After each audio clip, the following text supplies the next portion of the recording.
নমস্কার বন্ধুরা, SI tuition academy YouTube চ্যানেলে তোমাদের ওয়েলকাম। আজকে আমাদের আলোচ্য বিষয় হলো অষ্টম শ্রেণীর বাংলার সবুজ জামা এই অধ্যায়টি। আজকে আমরা এই অধ্যায় থেকে যত প্রশ্ন আছে সবগুলো আলোচনা করে নেব এবং পার্ট 1 ভিডিওতে আমরা মোটামুটি সব আলোচনা করে দিয়েছি, আর যেগুলো বাদ আছে সেগুলো এই ভিডিওতে তোমাদের কমপ্লিট করে দেবো। তো যারা নতুন বন্ধু আমার এই ভিডিওটা দেখছো, তো অবশ্যই তারা সাবস্ক্রাইব করে সঙ্গে থেকো এবং তোমার বন্ধুদের সঙ্গে শেয়ার করে দিও। চলো 1 নম্বর প্রশ্নটা আমরা দেখে নিই কী বলছে। 1 নম্বর প্রশ্ন বলছে, সবুজ জামা এই অধ্যায়ের 1 নম্বর প্রশ্ন বলছে যে বীরেন্দ্র চট্টোপাধ্যায়ের জন্ম হয় কত খ্রিস্টাব্দে? উত্তর হবে খ, কি উত্তর হবে 1920 খ্রিস্টাব্দে। 2 নম্বর প্রশ্ন কি বলছে, কোনটি বীরেন্দ্র চট্টোপাধ্যায় রচিত কাব্যগ্রন্থ নয়? উত্তর কি হবে গ, চোখের বালি। 3 নম্বর প্রশ্ন কি বলছে দেখো, 3 নম্বর প্রশ্ন বলছে যে বীরেন্দ্র চট্টোপাধ্যায় একজন বিখ্যাত কি ছিলেন? খ, উত্তর হবে কবি ছিলেন। 4 নম্বর প্রশ্ন কি বলছে দেখো, 4 নম্বর প্রশ্ন বলছে যে সবুজ জামা কবিতাটির মূল কাব্যগ্রন্থ হলো কি? উত্তর হবে খ, বীরেন্দ্র চট্টোপাধ্যায়ের শ্রেষ্ঠ কবিতা। চলো 5 নম্বর প্রশ্নটা দেখে নিই। 5 নম্বর প্রশ্ন বলছে যে অ আ ক খ পড়বে না, কে পড়বে না? ক, তোতাই বাবু পড়বে না।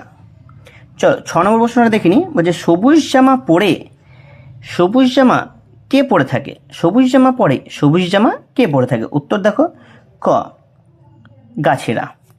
7 নম্বর প্রশ্ন কি বলছে? 7 নম্বর প্রশ্ন বলছে যে টুপ করে তার কোলের উপর নেমে আসবে। কি নেমে আসবে?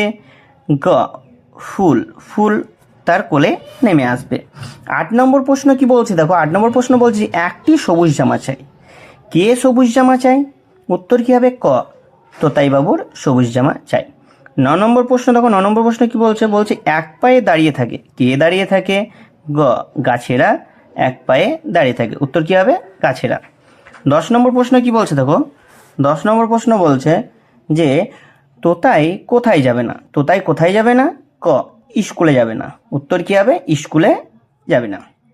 চলো 11 নম্বর প্রশ্নটা দেখে নাও। 11 নম্বর প্রশ্ন কি বলছে যে চশমা ছাড়া কে চোখে দেখে না? চশমা ছাড়া কে চোখে দেখে না? খ, দাদু চশমা ছাড়া চোখে দেখে না। চলো 12 নম্বর প্রশ্নটা দেখিনি। 12 নম্বর প্রশ্নে কি বলছে একটা দুটো তিনটে লাল নীল ফুল নেমে আসবে। কোথায় নেমে আসবে? উত্তর হবে ক, কোলের উপর নেমে আসবে। 13 নম্বর প্রশ্ন কি বলছে তবেই না তার এই শূন্যস্থানে কি বসবে? প্রজাপতি বসবে। শূন্যস্থান পূরণ করো। শূন্যস্থানে কি বসবে? উত্তর হবে ডালে, গ, ডালে। চলো 14 নম্বর প্রশ্নটা দেখো, তবেই না তার ডালে বসবে। কি বসবে? একটু আগে আমরা পড়লাম কি বসবে? প্রজাপতি। কি হবে? প্রজাপতি, খ, প্রজাপতি। চলো পরের প্রশ্নটা দেখে নাও। 15 নম্বর প্রশ্ন কি বলছে এক পায়ে দাঁড়িয়ে থাকা তো কি? এক পায়ে দাঁড়িয়ে থাকা কি? 15 নম্বর প্রশ্নের উত্তর দেখো। উত্তর হবে গ, খেলা। 16 নম্বর প্রশ্ন কি বলছে? 16 নম্বর প্রশ্ন বলছে যে তার কোলের উপর নেমে আসবে। কি নেমে আসবে বা তার কোলের উপর কি পড়বে? উত্তর হবে ক, একটা দুটো তিনটে লাল নীল ফুল নেমে আসবে। চলো এই 16টা খুব ইম্পর্টেন্ট MCQ তোমাদের সাথে আলোচনা করে দিলাম, এবং এবার আমরা যেটা আলোচনা করব সেটা হচ্ছে SCQ প্রশ্ন। চলো যেগুলো আমাদের বাদ গেছে সেই SCQগুলো আমরা এই ভিডিওতে আলোচনা করে দেবো। 1 নম্বর প্রশ্নটা দেখো কি বলছে তোতাই বাবুর একটি সবুজ জামা চাই। তোতাই বাবুর সবুজ জামা চাই কেন? উত্তরে কি বলছে দেখো, সবুজ প্রকৃতির আচ্ছাদনে আবৃত হয়ে সতেজ থাকতে চাই, তাই তোতাই বাবুর একটা সবুজ জামা চাই। 2 নম্বর প্রশ্ন কি বলছে কোথায় অ আ ক খ পড়বে না কেন? উত্তরে বলছে এটা তোতাই হবে। হ্যাঁ, এটা একটু টাইম মিস্টেক দিয়েছে। তোতাই অ আ ক খ পড়বে না কারণ সে গাছের মতন সবুজ জামা পরে প্রকৃতির মধ্যে থাকতে চায়। 3 নম্বর প্রশ্ন কি বলছে তোতাই স্কুলে যাবে না। তাহলে তোতাই কি করবে? উত্তর দেখো, স্কুলে না গিয়ে তোতাই গাছের মতো সবুজ জামা পরে এক পায়ে দাঁড়িয়ে থাকবে। 4 নম্বর প্রশ্ন কি বলছে গাছেরা কিভাবে দাঁড়িয়ে থাকে? উত্তরটা দেখো, গাছেরা এক পায়ে দাঁড়িয়ে থাকে কারণ তারা মানুষের মতো চলতে পারে না। 5 নম্বর প্রশ্ন কি বলছে দেখো, 5 নম্বর প্রশ্ন বলছে যে চশমা ছাড়া কে চোখে দেখে না? কে চশমা ছাড়া চোখে দেখতে পায় না বা দেখে না? উত্তর হবে তোতাইয়ের দাদু চশমা ছাড়া চোখে দেখে না। 6 নম্বর প্রশ্নটা দেখো, তবেই না তার ডালে প্রজাপতি বসবে।